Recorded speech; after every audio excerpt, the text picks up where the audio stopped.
Mic check. 1, 2, 1, 2. Are y'all ready? Yeah. Are y'all ready? Yeah. Y'all ready? Yeah. Press play!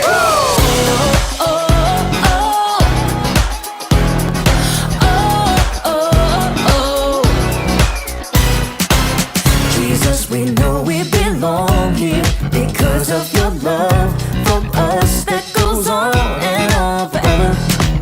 Jesus, we know you are with us wherever we go. You're there, we'll always be together. So sing along with me for all the joy he brings. It's going down. Get in the mix. We're not stopping. Get in the The mix. party's hopping. Get in the mix. Everybody say, it's time to press play. Get in the The mix. beat is dropping. Get in the mix. Feet are stomping. Get in the mix. Everybody say, it's time to press play. Oh, oh, oh. Press play. Oh, oh, oh. Press play.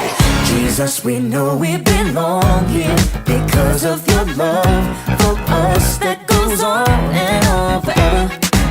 Jesus, we know you are with us wherever we go. You're there, we'll always be together. So sing along with me for all the joy he brings. It's going down. Get in the mix. We're not stopping. Get in the The mix. party's hopping. Get in the mix. Everybody say, it's time to press play. Get in the The mix. beat is dropping. Get in the mix. Feet are stomping. Get in the mix. Everybody say, it's time to press play. Oh, oh, oh. Press play. Oh, oh, oh. Press play. Oh, oh. Press play. Oh, oh. Press play. All right, all right, all right. We're gonna break it down one time, y'all. You gotta sing it out with all you got. Y'all ready? Come on, come on. Clap your hands like this.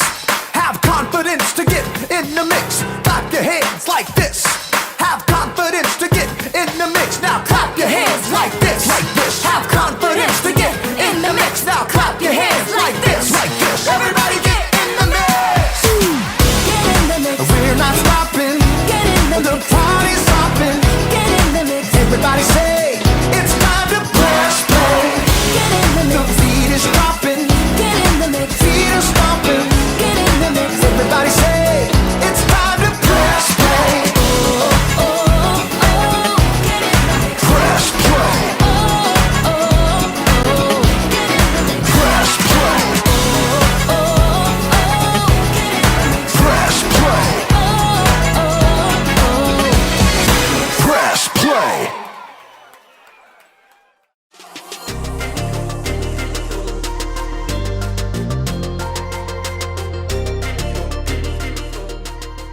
Hey everyone, I'm Graham, and I'm here to give you a little bit of confidence. Confidence is learning to see yourself the way God sees you. When you're confident, you don't just sit around waiting for something to happen. No, when there's a game to be played, you get off the bench and play. When there's a challenge to be met, you face it head on. When there's music to be played, you get in the mix, grab an instrument, and make some noise. See what I mean? Confidence. Believe it or not, some people think the triangle isn't that important of an instrument. The band could get along just fine without it. But we know better, don't we? I mean, how else would you know when someone on TV had a good idea? Or how would you know when someone had the right answer on a game show? The answer is the Yangtze River. And of course, who can forget the dinner bell? Come and get it! Sometimes something that doesn't seem important can make a big difference. And in today's story, we'll see how God used someone who didn't think he was important. And that someone's name was Gideon? Right, Gideon. See you in a bit. The Bible. It's 66 books of history, stories, letters, and poetry that fit together to form God's one big story. The epic adventure of how He created us and loves us so much that He made a way to rescue us. As we travel through the Bible, From Genesis to Revelation, we discover people who met God and found their lives changed forever. Now, for an amazing story, inspired by the book of Judges, chapters 6 through 8. As many times before, the Israelites turned away from God. He allowed the Midianites to take over their land. God's people hid out in caves. When they tried to grow plants or tend to livestock, the Midianites would show up and destroy their crops and animals. At last, the Israelites cried out to God for help. He heard them and sent the angel of the Lord to a man named Gideon, who was threshing grain in a winepress. Mighty warrior, the Lord is with you. All Gideon could do for a moment was stop and stare. Pardon me, sir. You said the Lord is with us? Then why has all this happened? The Lord has deserted us. You are strong. Go and save Israel from the power of Midian. I am sending you. Pardon me, sir, but how can I possibly save Israel? My family is the weakest in the tribe, and I'm the least important member. I will be with you. Even with a direct message from the Lord, Gideon was still nervous about the whole thing. Give me a special sign. Then I'll know it's really you talking to me. So God gave Gideon a sign, sending fire to burn up meat and bread. God's spirit was with Gideon, and when the Midianites and the Amalekites gathered to attack, Gideon sounded a trumpet for the Israelites to follow him.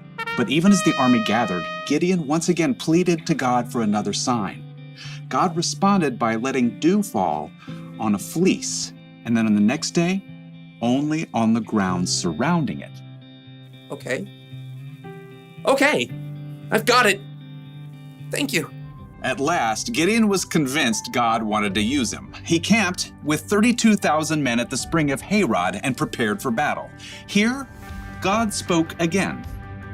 I want to hand Midian over to you, but you have too many men. Too many? Israel might brag, my own strength has saved me.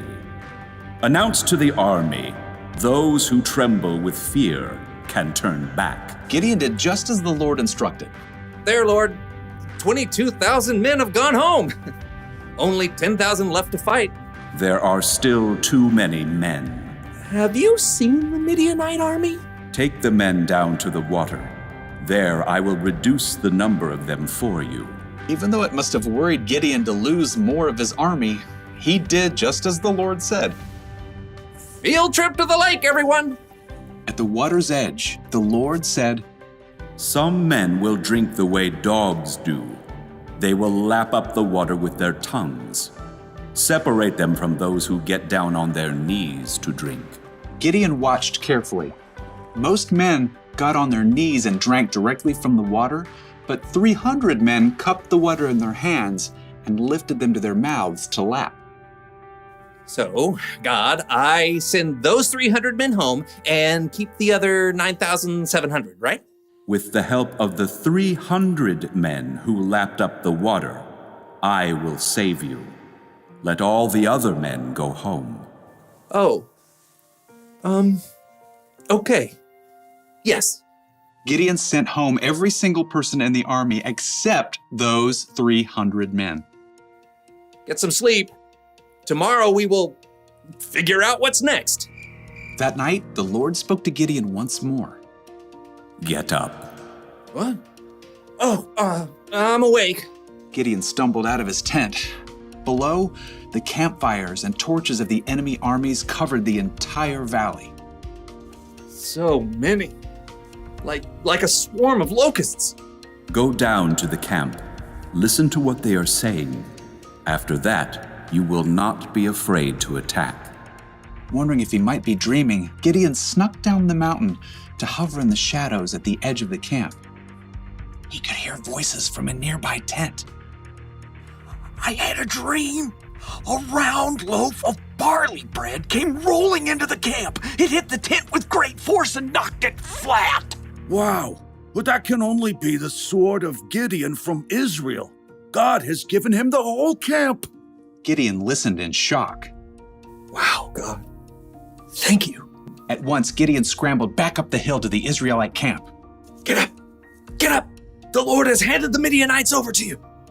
Quickly, Gideon separated the 300 men into 3 groups and handed each one a trumpet and a clay jar with a torch inside. Watch me. Do what I do. I'll go to the edge of the enemy camp. Then we'll blow our trumpets from all around the camp and shout, "For the Lord and for Gideon!" Gideon and his men headed quietly down the slope, fanning out in groups to surround the vast enemy camp. Okay, get ready. As soon as Gideon sounded his trumpet, he smashed his jar so the torch shone brightly. The other 300 men did the same. For the Lord! A sword for the Lord! Gideon! The Israelites held their ground, but their enemies panicked, confused by the trumpets and bright lights that pierced the dark night. They're coming from everywhere! The enemy armies were so confused, they began to fight each other, and then they fled in fear. After the men! Gideon and the Israelites chased their enemies all the way to the Jordan River and beyond until all the enemy armies were destroyed. The Israelites begged Gideon to rule over them. I will not rule over you. The Lord will rule over you. Yep, Gideon was an underdog, filled with doubt, but he still chose to follow God, and God used him to save the Israelites.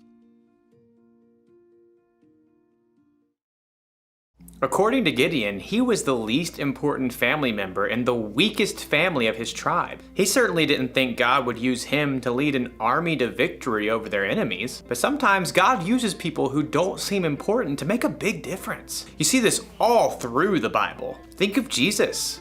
He didn't pick the strongest, smartest, and most holy people to be his 12 closest friends. He picked regular guys, fishermen and tax collectors to be his disciples, and they went on to make a huge difference in the world. Hey, maybe that means God can use someone like me too, or someone like you. We don't have to know everything. We don't have to be important. God can do big things through us. Maybe he can use you to help a friend who's having a bad day. Maybe he can use you to solve a problem in your community. Or you might invent something that's never existed before. You might not think you're that important, and you might not think you're ready to make any kind of big difference. But the truth is, God thinks you're important, and he's totally ready to use you for something amazing. That's the one thing to remember today. God can use you no matter what. Knowing that should give you a little confidence. Why is my mouth watering? Oh, must be dinner time. I'll see you around.